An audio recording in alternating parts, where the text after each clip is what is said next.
मध्य प्रदेश में अब जो है वो बहुत बात हो गई, राजस्थान चलते हैं। राजस्थान में राज बदल गया लेकिन रिवाज नहीं बदला। जादूगर का जादू नहीं चल पाया, लेकिन पीएम मोदी की गारंटी के बलबूते कमल जमकर खिला है। राजस्थान में बीजेपी ने 115 सीटों पर जीत हासिल की। हालांकि ये थोड़ा सा अभी फाइनल काउंटिंग आने वाली है, तो कांग्रेस महज 69 सीट्स पर अटकी हुई थी। कांग्रेस की हार का कारण गहलोत पायलट के बीच की अंदरूनी कलह रही या फिर बागियों की बेरुखी।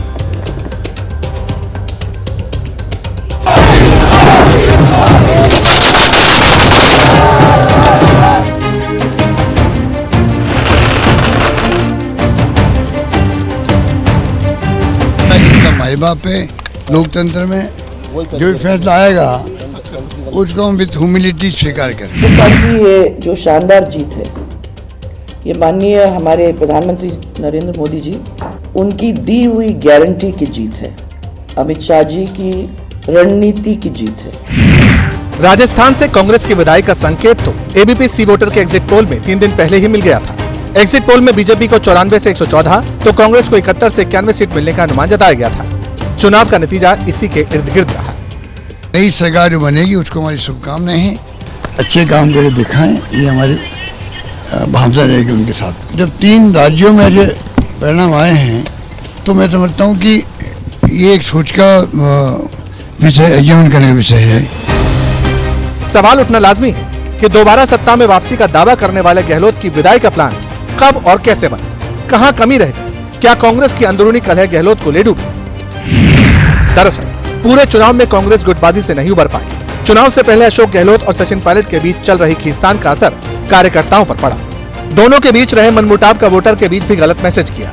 हालांकि चुनाव के वक्त दोनों एक साथ होने का संदेश देते नजर आए, लेकिन तब तक शायद देर हो चुकी थी। दूसरी ओर सीएम फेस को लेकर भी कांग्रेस तस्वीर साफ नहीं कर सकी। चुनाव के आखिर तक अशोक गहलोत की ओर से कहा जाता रहा कि कुर्सी मुझे नहीं छोड़ रही। चुनाव में अशोक गहलोत ही अघोषित सीएम फेस थे।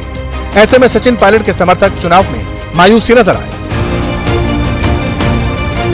मुझे अंदेशा पहले से था और लगभग 5-6 महीने पहले मैंने मुख्यमंत्री जी को अपनी एक रिपोर्ट सौंप दी थी। उसमें ये बताया था कि हमारे जो सिटिंग विधायक हैं उनके खिलाफ एंटी इनकम्बेंसी का माहौल है। मुझे कहना तो नहीं चाहिए, लेकिन कहीं न कहीं मुख्यमंत्री जी की हठधर्मिता रही कि उन्होंने ये कहते हुए कि इन लोगों ने मेरी सरकार बचाने में सहयोग किया है। राजस्थान के चुनाव में गारंटियों पर भी खूब दांव लगाया गया। कांग्रेस ने वोट बटोरने के लिए वादों की बरसात की, तो पीएम मोदी ने जो गारंटियां जनता को दी, जनता ने उसे हाथों हाथ लिया और बीजेपी के पक्ष में बम्पर मतदान हुआ। कांग्रेस ने 4 लाख रोजगार की गारंटी दी, तो बीजेपी ने 2.5 लाख लोगों को रोजगार देने का वादा किया। कांग्रेस ने हर बच्चे को इंग्लिश मीडियम शिक्षा की गारंटी दी, तो बीजेपी ने केजी से पीजी तक मुफ्त शिक्षा का वादा। रोडवेज बसों में महिलाओं को फ्री बस यात्रा, ग्रामीण महिलाओं को कौशल प्रशिक्षण, घर की मुखिया को सालाना 10,000 रुपए, पीएम मातृ वंदन योजना की राशि 8,000 करने समेत एमएसपी कानून जैसे मुद्दे इस चुनाव में दोनों पार्टियों के घोषणा पत्र का हिस्सा रहे। कांग्रेस ने सभी परिवारों को 500 रुपए में सिलेंडर की गारंटी दी, तो बीजेपी ने उज्ज्वला योजना के लाभार्थियों को 450 रुपए में सिलेंडर का वादा किया। कांग्रेस की बड़ी हार का कारण पार्टी के बागी नेता भी माने जा रहे हैं। टिकट बंटवारे के कई मौजूदा विधायक और पायलट समर्थकों को टिकट नहीं मिला। चुनाव में कांग्रेस के 22 बागी मैदान में थे। इन बागियों ने कांग्रेस को भारी नुकसान पहुंचाया। जो मुखिया होता है प्रदेश का, उसकी जिम्मेदारी बनती है कि अपने आसपास उन लोगों को रखें जो सच बताने वाले हों।